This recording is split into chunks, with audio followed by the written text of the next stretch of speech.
श्री शिव पुराण रुद्र संहिता पंचम खंड 20वां अध्याय शिवगणों का असुरों से युद्ध। व्यास जी बोले, हे सनत कुमार जी, असुर राज जलंधर के राहु नामक दूत का क्या हुआ?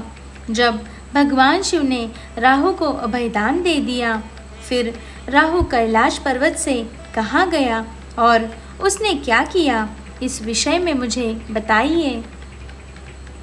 महर्षि व्यास के इन वचनों को सुनकर सनत कुमार जी बोले, हे महर्षि, जब राहु नामक दूत को शिवजी ने उस पुरुष के हाथों से मुक्त करा दिया, तब राहु वहां से तुरंत भागकर अपने स्वामी दैत्यराज जलंधर के पास गया और वहां उसने अपने स्वामी को सभी बातें बता दी जो वहां हुई थी। उनकी सारी बातों को जानकर असुर राज जलंधर का क्रोध 7वें आसमान पर चढ़ गया। जलंधर ने अपने सेनापति और अन्य अधिकारियों को बुलाकर अपनी दैत्य सेना को युद्ध के लिए तैयार होने की आज्ञा प्रदान की। अपने स्वामी की आज्ञा पाकर कालनेमी, शुंभ निशुंभ आदि महावीर पराक्रमी दैत्य युद्ध के लिए तैयारी करने लगे। जलंधर की विशाल चतुरंगिणी सेना दैत्य सेना भगवान शिव से युद्ध करने के लिए निकल पड़ी। उस सेना के साथ ही दैत्य गुरु शुक्राचार्य और राहु भी थे। इधर जब देवताओं को ज्ञात हुआ कि जलंधर अपनी सेना को साथ लेकर भगवान शिव से युद्ध करने के लिए निकल पड़ा है, तो देवराज इंद्र शिवजी को अवगत कराने के लिए कैलाश पर्वत पर गए और वहां उन्होंने त्रिलोकीनाथ भगवान शिव को सारी बातें बता दी। इंद्र ने भगवान विष्णु के विषय में भी उन्हें बताया कि भगवान विष्णु भी अपनी पत्नी देवी लक्ष्मी के साथ असुर राज जलंधर के वश में हैं और उसके घर में निवास करते हैं। इसी कारण हम सब देवता विवश हैं।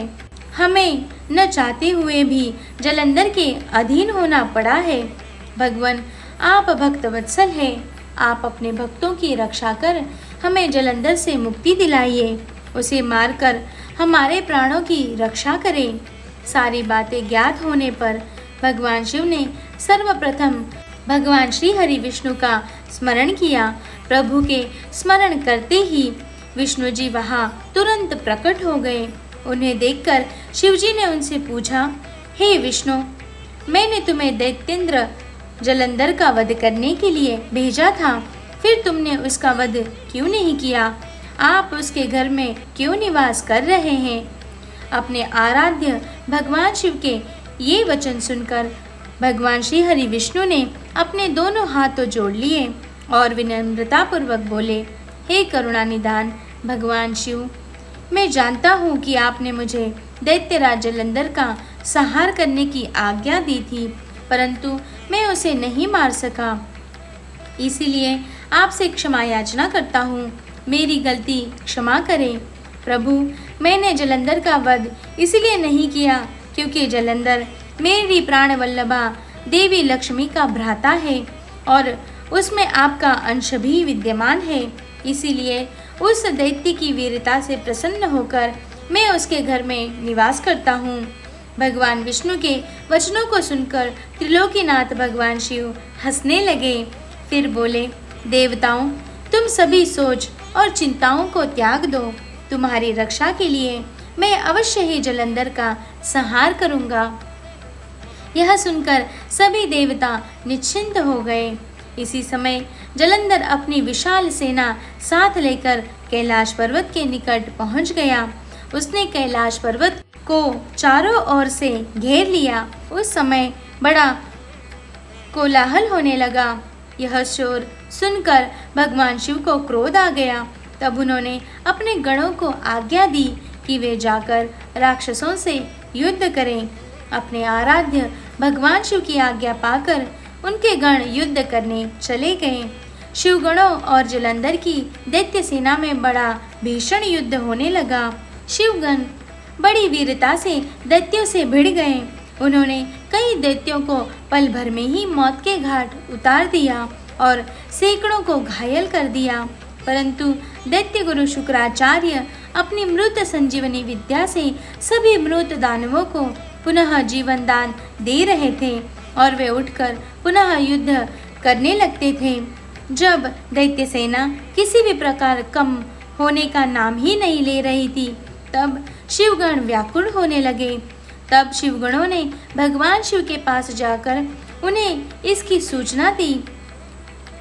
जब शिवजी को यह बात ज्ञात हुई कि यह सब शुक्राचार्य कर रहे हैं, तो वे क्रोधित हो उठे। उस समय भगवान शिव के मुख से एक भयंकर ज्वाला कृत्या के रूप में प्रकट हुई। उसका रूप अत्यंत रौद्र और भयानक था। वह वहां से सीधे युद्ध भूमि में गई और दैत्यों को पकड़ पकड़ कर खाने लगी। इसी प्रकार भ्रमण करते हुए कृत्या शुक्राचार्य के निकट पहुंची और उन्हें वहां से गायब कर दिया।